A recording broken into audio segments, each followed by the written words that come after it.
Alright, it is October 17th, 2020. The customer from a couple days ago, he decided he wants a new toilet, so he ordered a new one. Today's Saturday, I'm not working, so I'm gonna go over and remove his old toilet and set the new one for him. I did pick up a couple wax rings and a supply, just because I don't want to reuse stuff like that. It's better to just go all new. But yeah, we're gonna go set his new toilet, and I'll get you some shots. Here we go. Alright, so here's the toilet. It's a funky color. It's like a bone color that they ordered, so to try to match it. And then multi-turn angle stop, Holden. Ain't that a charm? Anyways, we're just gonna pull it out, disconnect, pull it out, and then get the new one in. All right, got the toilet off. Here's the wax. They had a really good seal. I mean, you can just tell. The bolts are a little loose though, if you can see. So I'm gonna bolt those down. I'm noticing in Indiana there's a certain tendency to not put bolts between the flange and the toilet. I'm sorry, nuts between the bolts, on the bolts between the flange and the toilet. So I'm gonna start a new trend here. Alright guys, a little tech tip here. I just pulled the wax off. Best thing in the world is a freaking putty knife. The stuff comes right up. I mean, look at that. It's literally spotless. I mean, there's a little squeezed in there, but I'm not gonna worry about it because that's not going to hurt anything. But I mean, came off really nice. The bolts were not bolted down, so the only thing holding down the toilet were the nuts outside of the toilet. But the other little thing I wanted to say is, another little tech tip here, use some newspaper. Newspaper is sort of abrasive. It's a little bit better than just, say, like a normal paper towel or something like that. And you can actually just kind of ball it up like this. And you see how there's kind of stuff here? You can just kind of go to town on it a little bit. And it comes right up. You see that? A little bit of elbow grease. I mean, but, you know, if you need something crazy, get some Symbol Green 409. It comes right up. You're good to go. I got the flash on here, so hopefully you can see a little better. But, I mean, there was a ring completely around it. And there's literally nothing left. I mean, just a little bit. Nothing that's going to hurt anything. And all I did was just use newspaper. No cleaners, no nothing. So, just a little tech tip. Alright. New supply, new wax, no flange, and you see these?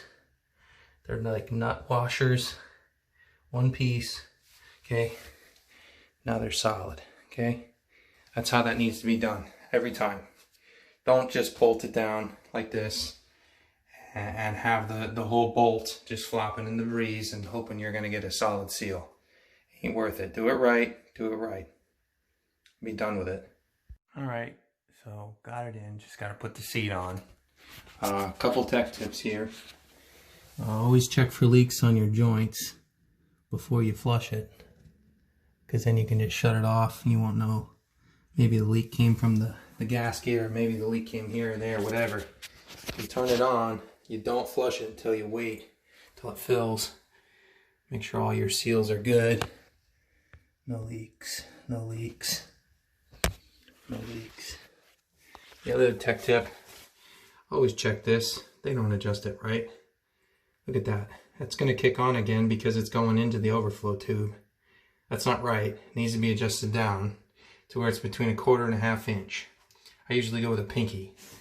And so you always want to adjust that to make sure it's the proper flush. Okay, I don't know how you guys can see it, but that's about where you'll want it. It's like 1/4 inch, maybe a little more, 3/8.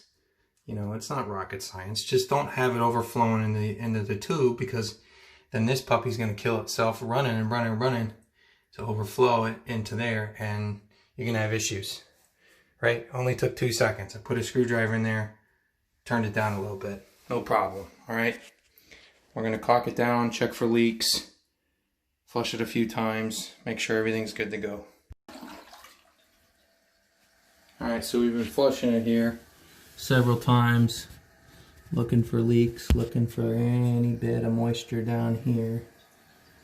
Any little tiny bits of moisture. Make sure it's bone dry. All in here. Typically it'll come out through the grout. It's like a little channel. Water takes the path of least resistance. Another little cool tech tip here, guys. They changed these out to plastic. And what it does is it actually, this clips right onto it. The little cap. They actually made them taller too, which is kind of neat. But yeah, what it does is it just hides the bolt and the washer, the nut washer, whatever you call it. And also it helps so that you don't over tighten them, because typically what happens is you get those plumbers with Popeye arms and they'll crank on the nut washer to try to get it to seal down, and this will strip before it will break the porcelain, which is super sweet. I mean, you know, we brag on engineers for making up weird stuff sometimes that just doesn't make no sense. But this right here is brilliant. Because look, I didn't have to cut it. I tightened it down. I put a little wrench on it, not much. And look at that. Done. Piece of cake. Alright guys, another tech tip. So you can see here, this has got a wing. Okay? And this is the new style. So you can see the little emblems here. There's a lock and an unlock, and that's just like a quick disconnect to take the toilet seat off. And pretty sure that's just for cleaning purposes. But if you take a look in here, what I did was I pushed the wing against the toilet. And so what you do is you hold that wing right there while you tighten it down, and then you just use a screwdriver. Now don't over tighten it. They're plastic. You will strip them. But they're made pretty well, so it's kind of hard to. But just you know, don't wrench on them. I mean, if you go like this and it don't move, it's good. Don't keep cranking on it. All right. So these sometimes can be a little tricky, but they're not too bad. So what you do is you push them over to unlock, both sides, pop them on, make sure they're on all the way. Then you just crank them over, just like this, and it just clips right in place. Just like that. Line them up so they look straight. Okay, see how that looks good? And you're good. It's on there. Dunzo. Easy clean. Alright guys, final product. Everything came out pretty clean.